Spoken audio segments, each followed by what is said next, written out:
Olá, estudante. Vamos para mais uma aula do módulo 2, ok? Vou compartilhar aqui a tela contigo. Vamos agora continuar a evolução dos modelos atômicos, ok? Vamos então agora identificar o que veio depois do modelo atômico de Dalton. Relembrando então a aula anterior, estávamos discutindo sobre como seria a constituição da matéria, né? Então, o que é, nada mais é definido como sendo a unidade chamada átomo, e aí era necessário estabelecer um modelo para o átomo, modelo esse que Dalton propôs, né? Foi o primeiro cientista, Dalton foi o primeiro cientista a propor um modelo, tá? Ele propôs um modelo chamado bola de bilhar. Por que esse nome bola de bilhar? Porque, segundo Dalton, né, a ideia de Dalton é que o átomo possui uma forma esférica, ele é maciço, como uma bola de bilhar, né? Esférico, como uma bola de bilhar, indivisível, já que é átomo, né? Não possui divisões, né? O próprio nome átomo quer dizer isso, e indestrutível, porque se fosse indestrutível, então a gente poderia destruir a matéria, o que não é o que se observa na natureza. Ok? Bom, então, essa é a teoria que Dalton propôs, só que ela apresenta alguns problemas. Apesar de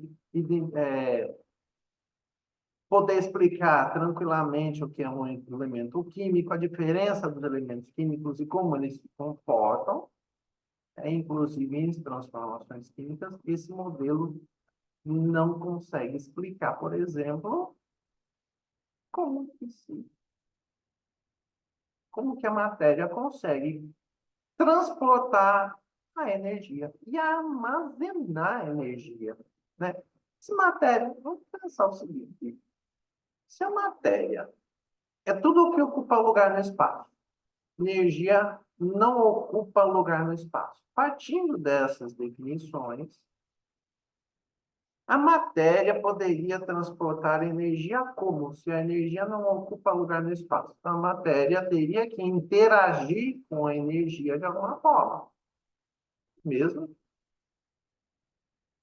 Como que é possível isso acontecer? Como é que é possível a matéria, por exemplo, em usina de geração de energia elétrica, né? A Furnas, uma usina hidrelétrica, ela é dotada de equipamentos com capacitância, capacitores, ou seja, equipamentos que armazenam energia elétrica. Como que esses equipamentos funcionam? Como que eles conseguem armazenar algo que não ocupa lugar no espaço? Né? Então, é matéria, ocupa lugar no espaço, mas armazena a energia que não ocupa lugar no espaço. E como é que a rede de transmissão, né, saindo dessas usinas e distribuindo a energia elétrica para diversas cidades, né, pelos locais, por meio da fiação, né, elétrica. Como que essa fiação consegue transportar essa energia? Como que é possível? E a teoria de Dalton, ela não explica exatamente como que é a interação da matéria e a energia, porque é só falar da matéria, né? É só define o átomo, acabou. Definir átomo. E aí? Né? Como que é isso? Até, até aí, as interrogações ainda não são tão complicadas, porque a gente pode imaginar, né, que exista aí uma interação que não é exatamente explicável, né, não é, fácil, claramente, perdão, não é claramente explicado por meio do modelo, né? Não tem uma explicação por meio do modelo, mas pode haver outra explicação qualquer, né? Como que a matéria conduz energia. Só que existiram experimentos que trouxeram problemas adicionais. Por exemplo, o experimento de Arrhenius. Arrhenius foi um cientista que, quando ele fez o doutorado dele, ele identificou que, ao mergulhar, né, num sistema elétrico, um circuito elétrico. O circuito elétrico é o quê? É um circuito onde passa a corrente elétrica. Os fios condutores transmitindo, por exemplo, energia para uma lâmpada, né? Isso é um circuito elétrico. Quando o circuito elétrico está aberto, significa que não tem, tem um ponto em que o material ele não tem contato, né? Então, um fio, por exemplo, que esteja cortado, então as duas extremidades não estão em contato, ok? Então, aqui, o que a Arrhenius fez? Ele, um circuito elétrico aberto, mergulhou as pontas do fio cortado em uma solução de sal de cozinha, uma salmoura. E o que ele percebeu? A lâmpada acendendo. A lâmpada ali, conectada no circuito elétrico, acende. Então, a matéria conduziu energia. E esse circuito, ele foi fechado, né? Quando estava aberto, não conduzia energia, mas quando mergulhou as extremidades do circuito dentro da salmoura, ele fechou o circuito. Por quê? Porque foi transportada energia. E por isso, né, energia elétrica, e por isso é que a lâmpada acendeu. Ela não poderia acender assim, né, a gente dando sopro. Ia acender com energia elétrica chegando a ela, né? Então, quer dizer que a salmoura é um gerador de energia. Como que pode ser a matéria sozinha? O que é a salmoura? É água e sal. Sozinha gera energia. E o engraçado é que isso aí não existe só no experimento de Arrhenius, não. E mesmo no Nordeste, existe água captada no solo. Como o solo é muito salino, a água é muito salina. E então, quando vamos tomar banho, né, vamos tomar uma ducha, não, mas quem tiver aí a oportunidade de tomar um banho quente, que ligar o registro do chuveiro, um registro elétrico do chuveiro, uma instalação todinha metálica, corre o risco de tomar um choque. Como que é possível tomar um choque? Porque o metal ali, ele é condutor, né? O metal da instalação é todo condutor. Mas, né, os canos mesmo que transportam a água são plástico, não conduz corrente elétrica. Então, somente a água poderia conduzir a corrente elétrica. A água salina. O sal conduz corrente elétrica. Então, o sal ele tem a capacidade de fazer com que a corrente elétrica surja no circuito elétrico. Por quê? Porque, com certeza, porque tem armazenada energia. Como seria isso? Arrhenius chamou toda a substância que em água conduz energia de eletrólito. Tá? Se colocar, por exemplo, água e açúcar, não vai acontecer o mesmo fenômeno daqui da figura, porque açúcar não é um eletrólito, mas sal de cozinha é. Tá? Então, ó, o açúcar não é eletrólito. O sal de cozinha é eletrólito. Segundo Arrhenius, ele só é eletrólito porque ele produz íons. Íons seriam átomos carregados eletricamente. Aí, então, a matéria já é outra, né? Se eu estou chamando a matéria de íon, né? Ó, no caso do sal de cozinha, a unidade do sal de cozinha já não é mais um átomo, é um íon, porque é, é como se fosse um átomo, né? Como se fosse um átomo, só que tem carga elétrica.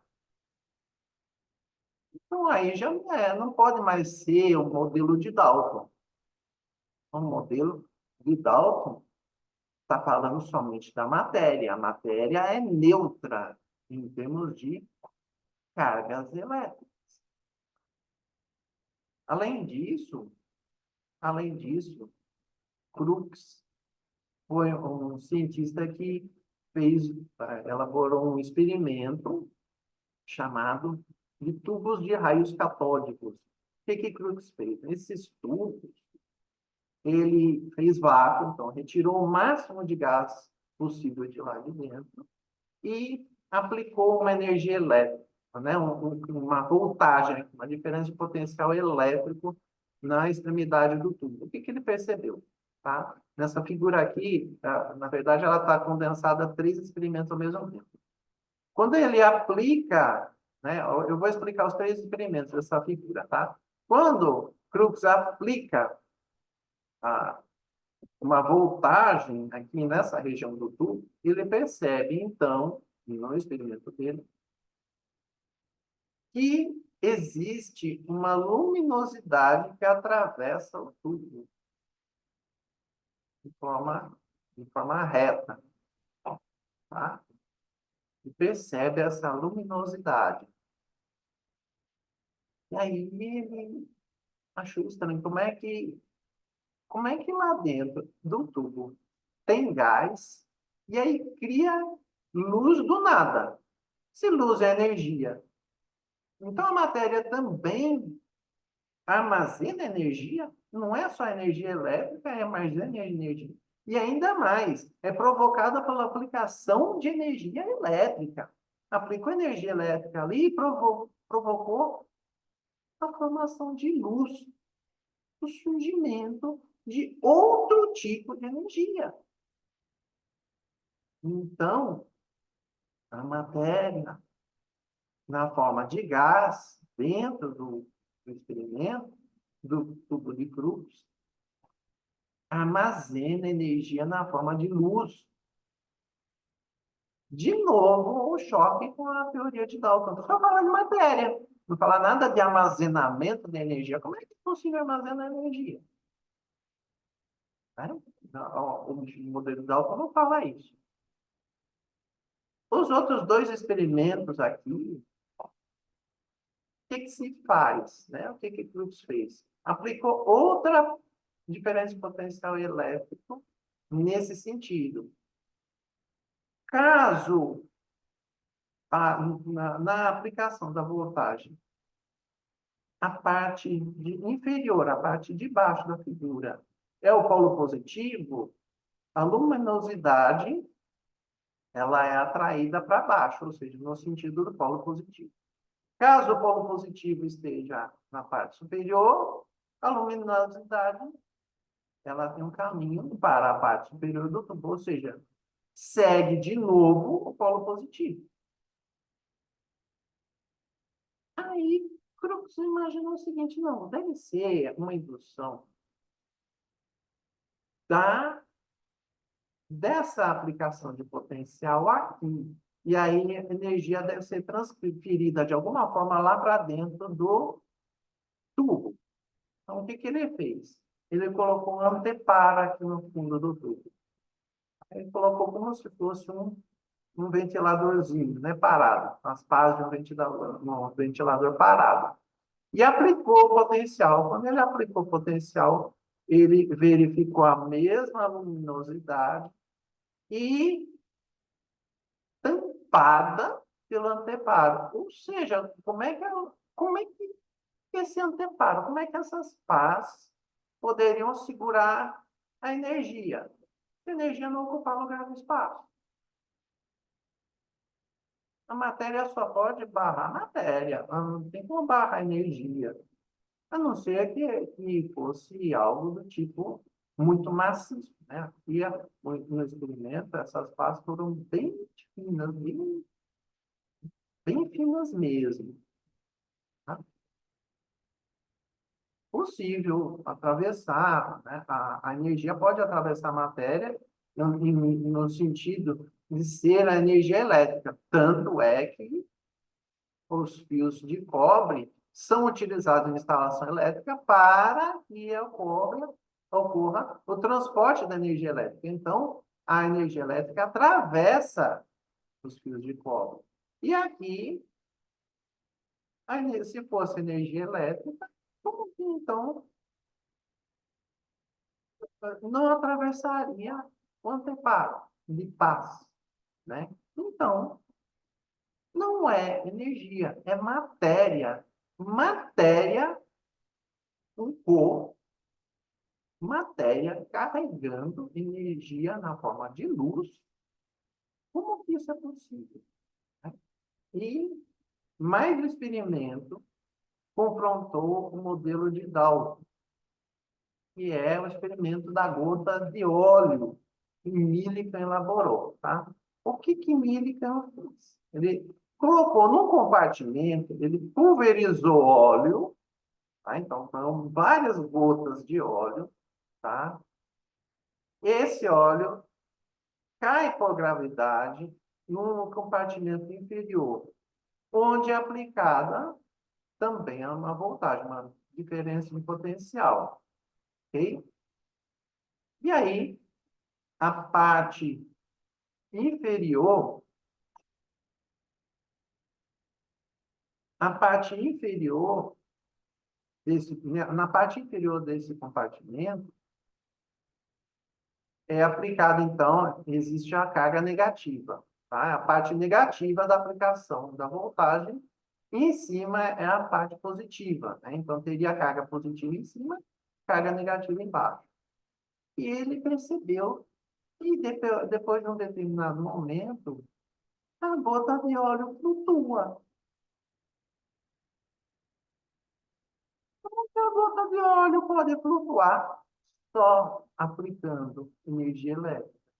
E olha, não era nem a salmoura de Arrhenius e nem o gás de Cruz. Então, olha, salmoura carrega energia, gás carrega energia, óleo carrega energia, ok? Como que o óleo vai flutuar? Exatamente ali, por causa da existência de carga elétrica.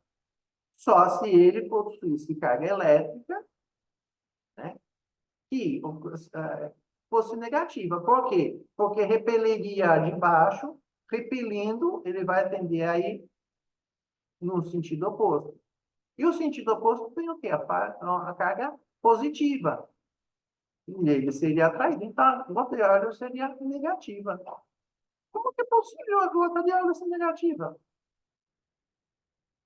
Então, isso indica que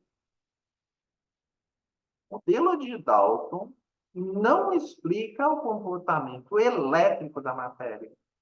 A matéria tem a natureza de carregar eletricidade. Como que é isso possível?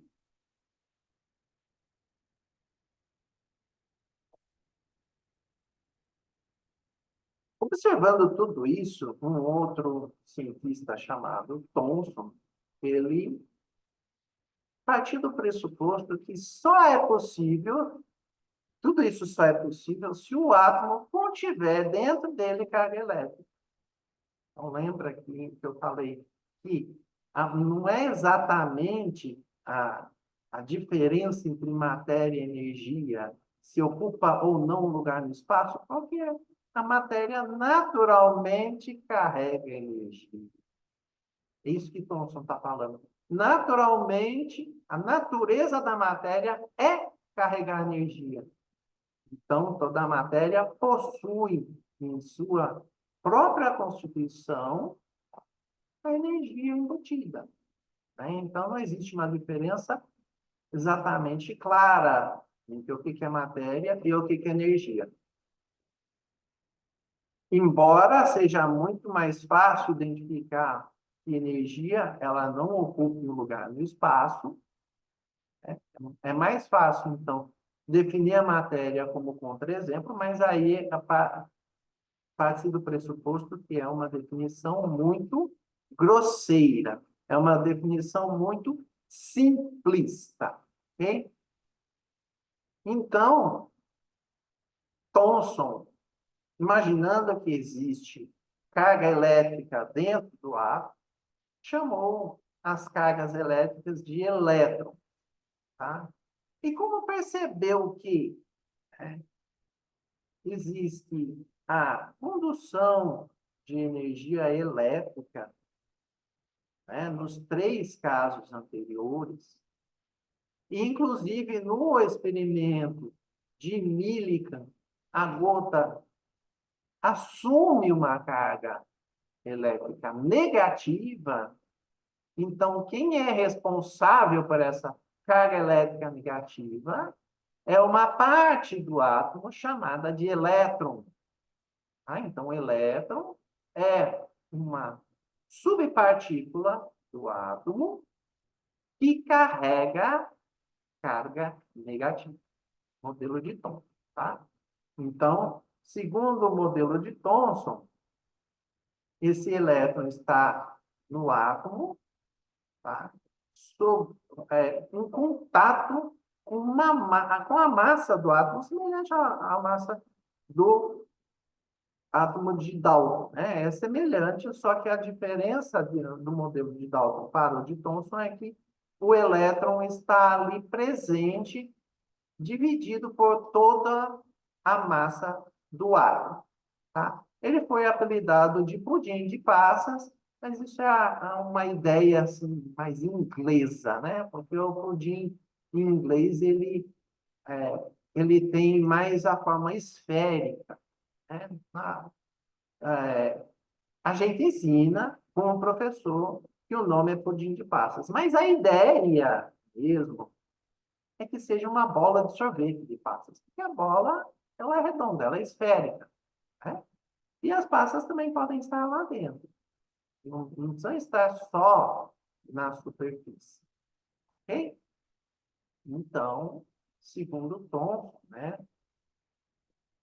os átomos podem ganhar carga, tanto carga positiva quanto carga negativa. E seria o quê? Se eles ganham elétrons ou se eles perdem elétrons, né? Os átomos podem liberar ou receber elétrons, e aí formariam os íons, que Arrhenius identificou no seu experimento. Ok? Então, ó, as partículas chamadas de íons, segundo Arrhenius, nada mais é, segundo Thomson, do que átomos que ganharam ou perderam elétrons, tá? Como, por exemplo, o cloro, que ganha um elétron, fica negativo. Cuidado. O elétron, como ele é uma partícula de carga negativa, se ganha, ele fica negativo. Ao contrário do potássio, tá? Se ele fica positivo, é porque ele perde uma carga negativa, ele perde um elétron, tá? Então, não vamos pensar em relação a... vamos pensar em relação a... como se fosse uma dívida, tá? Quando se ganha o elétron, é como se ganhasse uma dívida. Então, você vai verificar aumentar negativo. Se perde elétron, perde uma dívida. Elimina uma dívida. Então, eliminando a dívida, a gente vai ter mais dinheiro, vai ficar positivo, né? Ou, se pensar, pode ser, não precisa ser dinheiro, pode ser um empréstimo de algum material ou coisa assim, né? Então, sempre tomar cuidado com isso, né? Falar em ganho e perda de elétron pode confundir aí a ideia de ganho e perda, porque o elétron é carga negativa, tá? Então, inverte aí a ideia do ser positivo ou negativo, tá? Ganhar, no caso do elétron, se torna negativo, tá? No é o caso do cloreto, o iodeto, tá? Perder se torna positivo, como é o caso do potássio. E existem outros íons, que inclusive são átomos ligados entre si, e o conjunto ganhou carga negativa, ou perdeu carga negativa, né? Nesses dois casos aqui, o triodeto, tá? Ganhou carga negativa, o fosfato ganhou carga negativa. Ok? Bom,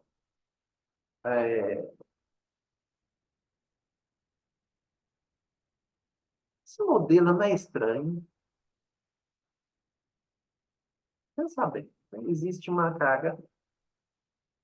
Existe carga negativa, que é o elétron, ok? E existe a carga positiva, que é aquela massa igual à massa do átomo de Dalton, tá? Então tem o positivo e o negativo. E eles estão todos aglomerados. Isso não é estranho. Imagine o seguinte, olha, vamos para um experimento simples, tá? Um experimento de eletrostática, que pode ser feito na escola. O professor de física pode desenvolver, né? Pode querer desenvolver. E aí é um experimento bem simples, qualquer professor pode se desenvolver, tá? Mas é conceito de física. Deve ser um material que seja um condutor elétrico relativamente bom, uma caneta, um canudo, como é o caso da pintura, tá? Uma caneta, um canudo, ou um bastão, né? Que seja de plástico, né? E atrita no cabelo, ou no tecido, ou em algum lugar também que é condutor, né? Atrita bastante, atrita, atrita, atrita, atrita, atrita, atrita, e aproxima-se de pedaços pequenos de papel. Quanto menor o pedaço, melhor o experimento. O que se observa aqui? Fazendo o experimento, o material atritado atrai o papel. Por quê? Porque o material, quando ele sofre atrito, ele ganha elétrons, ele atrai as cargas negativas. E aí, se aproximando dos pedaços de papel, ele induz a formação de cargas positivas no papel. Só que o papel ainda não dá choque sozinho, né? A gente só pode identificar a existência de cargas caso haja algum choque, alguma transferência, né, dessas cargas. Então, se induz carga positiva, é de um lado só do papel, onde ele vai ser atraído, do outro lado é negativa. Então, depois de um tempo, o que acontece com o experimento? Tem a transferência de carga e o papel, é o equilíbrio de carga, e aí o papel se solta do canudo.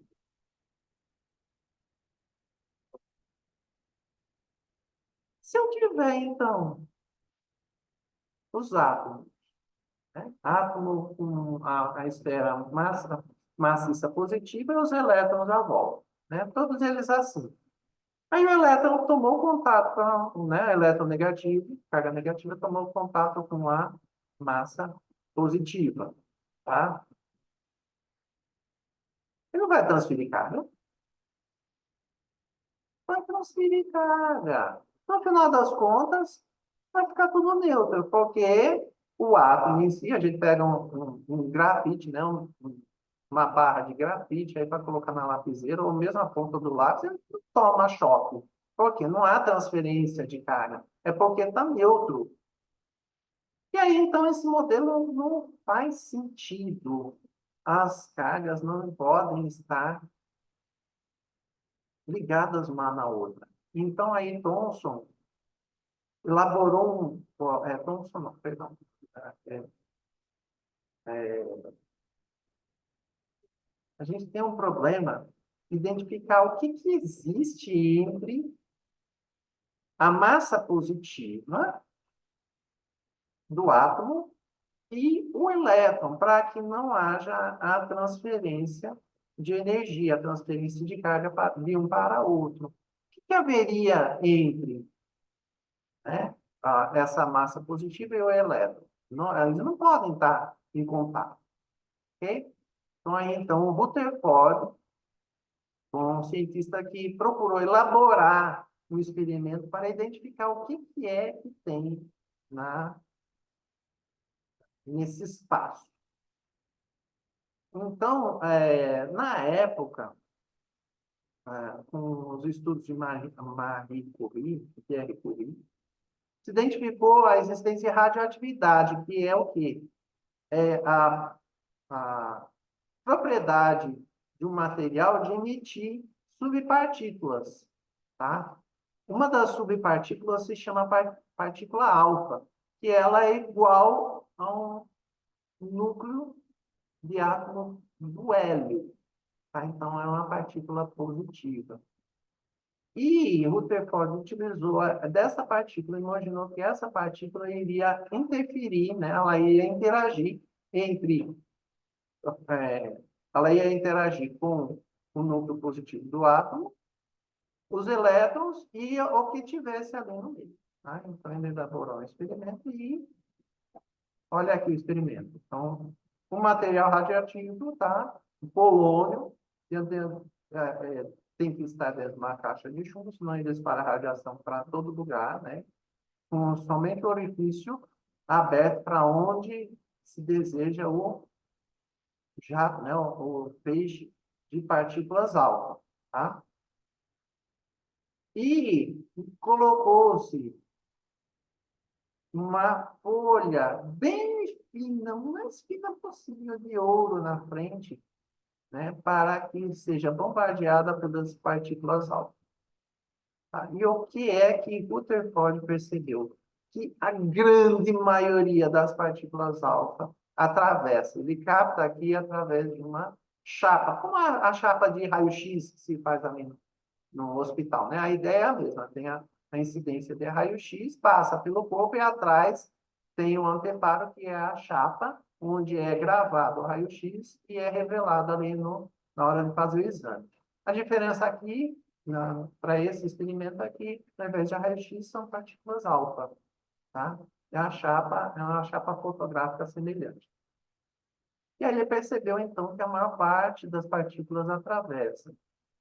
Algumas poucas partículas se desviam e outras ricocheteiam, né? As partículas que ricocheteiam entram em contato com a massa positiva do átomo, né? Porque positivo com positivo se repete, já que a partícula alfa é positiva. As que desviam sua trajetória são atraídas pelo elétron, que é o positivo e o negativo, se atraem. Só que elétron e partículas alfa estão em uma velocidade muito grande dentro do experimento, a ponto de que existe somente o desvio. Tá? Então, a maior parte das partículas atravessa, dando a ideia de que existe um vazio no átomo. Tá?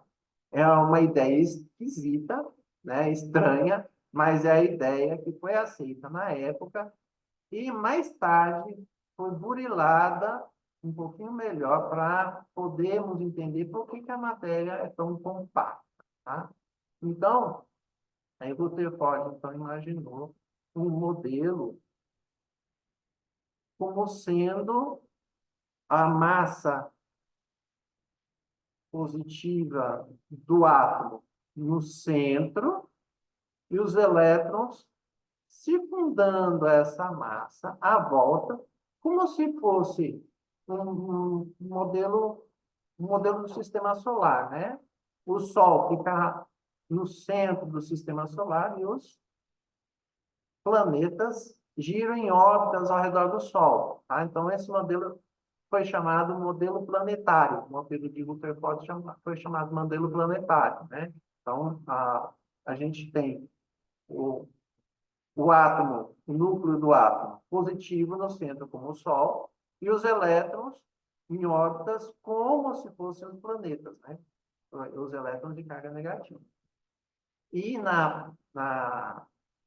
e a constituição do átomo, né, a estrutura segundo o modelo planetário, que é o modelo atômico de Rutherford, teríamos, então, no núcleo, partículas chamadas prótons, que são as partículas positivas, responsáveis pela carga positiva do núcleo, e nêutrons, que são partículas que sustentam os prótons dentro do núcleo, já que várias partículas positivas vão tentar se repelir. Então, os nêutrons se ligam ali aos prótons para segurá-los no núcleo. Ok? E aí, cada elemento ele vai construir um conjunto diferente de partículas atômicas, tá? Vai constituir-se de um número de prótons, um número de elétrons e um número de nêutrons. Sendo que o número de prótons, ele é chamado de número atômico, tá? O número Z é o número atômico, é o número de prótons que se abrevia proteína, tá? Então, o número de prótons define que elemento que a gente está encontrando. Então, se é hidrogênio, o elemento hidrogênio é formado por átomos contendo um próton no seu núcleo. O elemento hélio são todos átomos que possuem dois prótons no seu núcleo. Tá? O elemento flúor é um elemento que tem, cujos átomos possuem 9 prótons em seu núcleo. O número de nêutrons varia, tá? Agora, como a gente tem um átomo, e o átomo é eletricamente neutro, o número de prótons é igual ao número de elétrons. Então, se o hidrogênio tem um próton, então ele tem um elétron, quando é átomo. Átomo de hélio, 2 prótons, 2 elétrons. Átomo de flúor, 9 prótons, 9 elétrons. Tá? O número de nêutrons depende muito, tá? Depende da constituição do átomo. Então, o átomo de hidrogênio pode prescindir do nêutron. Os outros átomos, todos eles possuem nêutron. Tá? O elétron, ele tem a capacidade de se mover rapidamente nas órbitas, porque ele tem a massa muito diminuta. É quase 2.000 vezes menor do que a massa do próton ou do nêutron. Tá? É 1.836 vezes, para ser mais exato. Tá? 1.836 vezes menor do que a massa do próton. Tá? Então, a massa de elétrons praticamente não conta para a contabilidade da massa do átomo. Tá? Agora, a massa de um próton é praticamente igual à massa de um nêutron. Então, a massa, cujo número é expresso pelo número de massa, tá? Que é expressa pelo símbolo A. Tá? Então, a massa de um átomo vai ser o número de prótons mais o número de nêutrons contidos nesse átomo. Ok? Bom, então, a simbologia que vimos para Dalton, né, a simbologia que já vimos para expressar os elementos químicos, ela possui a fórmula geral, o elemento, né, da mesma forma como já vimos aqui no centro, o número de um número atômico, um número de prótons, aqui à esquerda, abaixo, na parte inferior, né, do símbolo do elemento, e o número de massa, ou seja, o número de prótons mais nêutrons, na parte superior à esquerda. Tá? Por exemplo, o átomo de carbono. Tá? Ele tem, para ser carbono, tem que ter número atômico 6.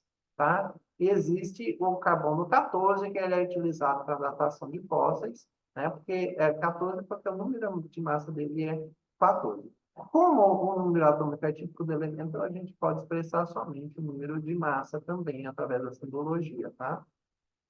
Por que que se diz que o número, o carbono 14 é um isótopo do carbono, né? Isótopo vem de iso igual topo de número de prótons, né? Então, o número de prótons é o mesmo, ou seja, é o mesmo elemento, tá? 6 número de prótons, número atômico 6, tá? Só que o número de nêutrons é diferente daqui. A diferença de 12 para 6 são 6 nêutrons, tem o carbono mais comum, que é o carbono 12, tá? É o carbono que existe em maior abundância na natureza. Só que uma parte pequena do carbono, né, dos átomos de carbono, se encontra na forma de átomo de carbono 14, que tem 8 nêutrons, né, a diferença de 14 para 6. Ok? Então,